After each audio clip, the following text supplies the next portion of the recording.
College students face many challenges: picking the right major, choosing where to intern, and trying to figure out what to do after graduation. At the age of 19 and just a sophomore in college, Rebecca Forbes has declared two majors, has completed an impressive internship, and has a few bold ideas for life after graduation. She is currently majoring in international relations and economics. With the international relations side, I like the fact that it's a really multifaceted major, so you can take courses in geography and economics and political science and sociology and a lot of different topics. And there's a lot of overlap that I honestly didn't realize that there was until I looked into the major, which I really like. And I'm interested in marketing and things like that. And I think that by having that major, I'll have a lot of opportunities in the business side of things. And I think also I'd like to pursue an MBA maybe in the future, so economics would definitely help with that. Like, right now I'm taking this class on Mondays and Wednesdays called Political Economy of Global Resources, and I absolutely love the class. And it's kind of interesting because the professor I have for it, she's from Argentina, and she does amazing research in Bolivia on mining, and it's really interesting stuff. But what I like about it is she makes it really personal for us in class, and I have a really good connection with her because she actually taught in Canada, really near my house actually, for several years, like probably 10 years plus. So it's very interesting that we have that connection, and when she references things, I immediately know exactly what she's talking about, probably more so than some other people because I literally live there. So it was kind of cool. She told me that she was from Canada and very close from where I lived in Canada, very close to Toronto. It's incredible the way she displays herself in the classroom.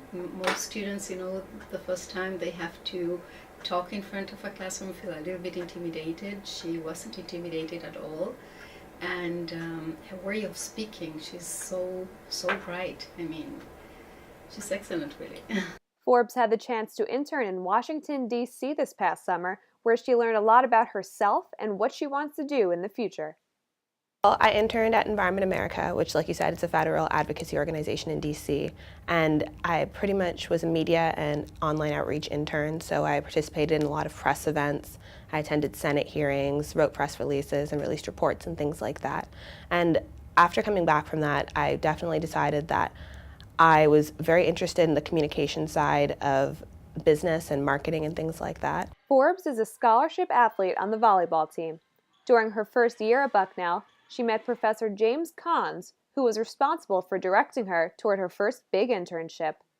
Professor Cons, he was a great professor. I had him for my foundation seminar here as well as for a human security class.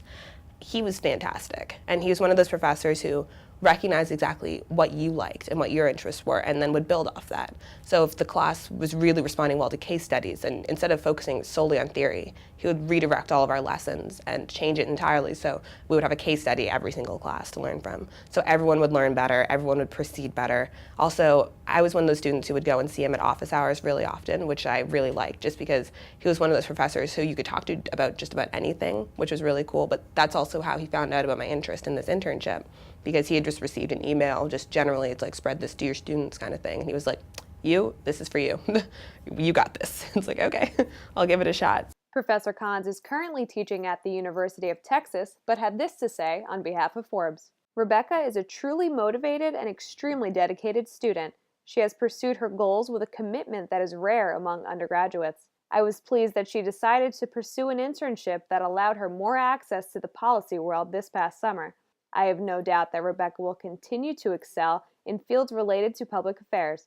She is unquestionably someone to watch now, and who we will be hearing much more from in years to come. With the recommendation from her professor, Forbes applied for the internship. She had an initial phone interview and was anxious when she didn't hear back for a while, but after a few weeks, she got the call. They eventually did get back to me and they were like, look, I feel like maybe we could try going to the next round, and we think that there might be a position here for you. And I was super excited. And then I did a second phone interview with a lot more, comprehensive questions. So things about current issues and discussing what I know about major things that are happening in Washington right now. So for an example, President Obama's decision to whether or not to implement the Clean Power Plan, which was designated by the EPA. And we were discussing that, and I got to really show them that I knew a lot of things about it. And from there, it literally within the next couple of days, they were like, okay, well, I think that you'd be a good fit for it. And I kind of squealed. And actually, I was in the locker room and I saw it and I literally screamed, and all my teammates came and like congratulated me, which was so cool. And then I called my mom and told her too. So it was a really cool experience. It was really exciting. Forbes spent 3 months in Washington and explored many aspects of environmental protection. In the last week of her internship, she was given the opportunity to speak at an EPA hearing in support of the Clean Power Plan. She caught the attention of those listening for a few reasons. I started off right from the get-go saying, I am an intern at an environmental organization, but I'm here as a Canadian citizen today, as well as on behalf of being the next generation of people. And I think that that's what really caught their attention, because not only am I an international person, but there were a lot of people there who were talking about how it would affect their grandchildren and how it would affect like generations much further down the line, but not really talking about how it would affect people right now and how relevant that was and how many changes needed to be made immediately. And so I think that that kind of sparked some interest for them. The Oakville, Ontario native shared her opinion and explained why this cause was so important to her. When I was younger, I remember my parents would take me to the Great Lakes, and then one day we went there and the entire thing was like blocked off with like tape, like the main beach entrance, and it was like there was toxins in the water and there were literally dead fish floating in the water, and my entire family was just like, what is going on? Like, this is so bizarre.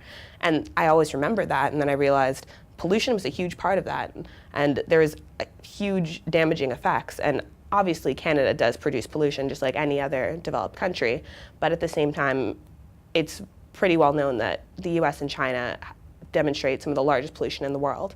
And so I think it's extremely important to get effective policies to come through in order to mediate that.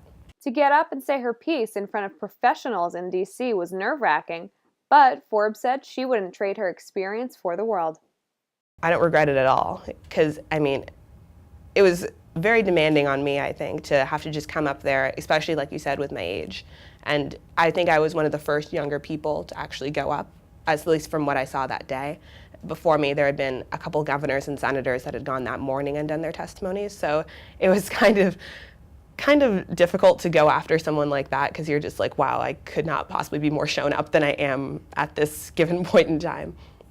So that kind of made it a little more stressful, but I mean, just being able to say something important and just stand up for what you believe in meant a lot to me to have that opportunity. After seeing just how influential her opinion can be, Forbes wants to take on a new internship each summer throughout college. It was kind of an addicting experience, honestly, to have that much responsibility on you and actually see the fruits of your labor, which is a really cool thing. So I'm thinking that I'd like to work for an embassy, possibly. Like the Canadian Embassy in DC is one that I've already applied for, and I would love the opportunity to get. But I'd like to work for maybe an economic consulting firm also, or like a government agency, I think, would be a major thing for me, just because I'd like to have the opportunity to branch off a little bit from the media side, which is what I was doing at my last internship, and actually focus on economic development and business development and policy and things like that.